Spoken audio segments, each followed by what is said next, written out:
Bonjour à tous, mes amis. Je suis très heureuse de vous voir sur ma chaîne où nous parlons de prise de parole en public, de communication et de confiance lors de toute conversation.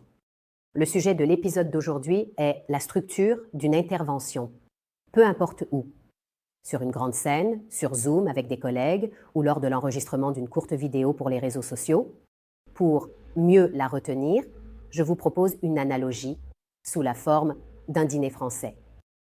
Maintenant, un court générique, puis je vous expliquerai tout en détail.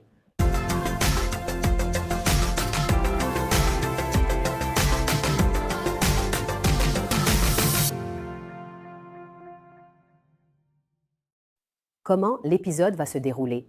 Je vais énoncer chaque point de la structure d'une intervention, puis donner une analogie avec un dîner français pour que ce soit plus clair.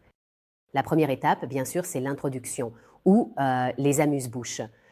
Ici, il est important d'attirer l'attention, d'établir le contact, d'éveiller les papilles. C'est pourquoi le début doit être léger, intrigant. C'est encore mieux si vous actualisez la question ou le problème afin que les gens comprennent pourquoi ils devraient vous écouter et vous regarder. Vous pouvez poser une question, parfois provocatrice, l'adresser à l'auditoire ou ajouter une métaphore. Le point suivant, c'est l'exposition ou le plat principal, pour ainsi dire, la viande de notre présentation, de notre intervention. Qu'est-ce qui est important ici? Puisqu'il s'agit du plat principal, il doit y avoir une idée principale. Il est important pour nous d'approfondir le sujet que nous allons ensuite développer.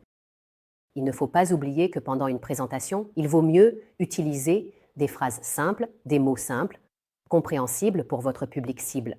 Bien sûr, si vous êtes en réunion avec des collègues qui comprennent parfaitement votre jargon professionnel, vous pouvez l'utiliser. Mais si votre public est large, plus vous serez compréhensible pour votre auditoire, mais mieux ce sera pour vous. Ensuite viennent les péripéties, ou les sauces et épices. Ici, il est important d'enrichir votre idée, de l'approfondir, de la confirmer, comme avec des sauces, oui, ajouter une saveur intéressante. Comment peut-on faire cela? À l'aide d'arguments, de faits, de chiffres, d'humour, de citations, de statistiques, de déclarations provocantes, d'histoires. Cela peut être une référence historique ou une histoire tirée de votre propre vie. L'essentiel, c'est de ne pas en avoir trop. 3, 5, 7 au maximum.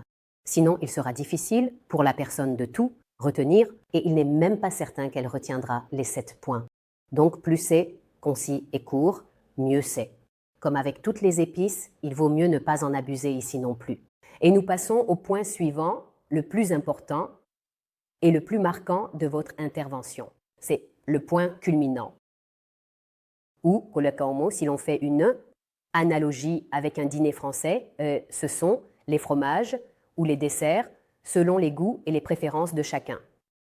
Ici, il serait judicieux de reformuler votre idée principale en y ajoutant votre vision personnelle. Vous pouvez aussi ajouter un insight, une révélation. Il doit s'agir d'une phrase ou d'une expression importante, mais brève. Et il faut que cette phrase accompagne la personne après votre rencontre.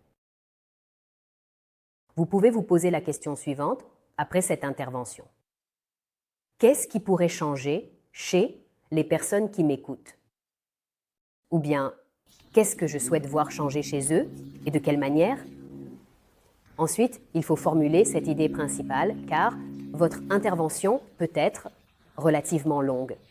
Et ici, il est important que la personne retienne cette idée et reparte avec elle. C'est pourquoi il est essentiel de la formuler de manière claire, précise et correcte, afin qu'elle ne soit pas lourde et qu'il soit facile de s'en souvenir. Premier point. Et deuxièmement, il faut que la personne comprenne pourquoi cette idée est importante pour elle et comment elle pourra l'appliquer ensuite dans sa vie. Et tout se termine par une conclusion ou un café. Les Français aiment toujours commander une tasse de café après le repas. C'est bon pour la digestion. Et pour nous, lors d'une intervention, il est important de laisser une agréable impression finale. Il ne faut pas finir sur une note descendante, car le café, c'est la vivacité. On peut, à la fin, poser une question qui restera en suspens, avec laquelle la personne repartira après votre discours. Par exemple, qu'allez-vous retenir de cet épisode sur la structure d'une intervention? Qu'est-ce que vous aurez envie d'appliquer dans les prochaines 24 heures en vous basant sur ce que j'ai déjà évoqué aujourd'hui? C'est ainsi, en douceur, que je termine mon épisode d'aujourd'hui. Si vous avez regardé jusqu'à ce moment, je serai très heureuse et reconnaissante de recevoir vos retours sous forme de likes et de commentaires. Bien sûr, activez les notifications pour ne pas manquer la prochaine vidéo. C'est tout pour aujourd'hui.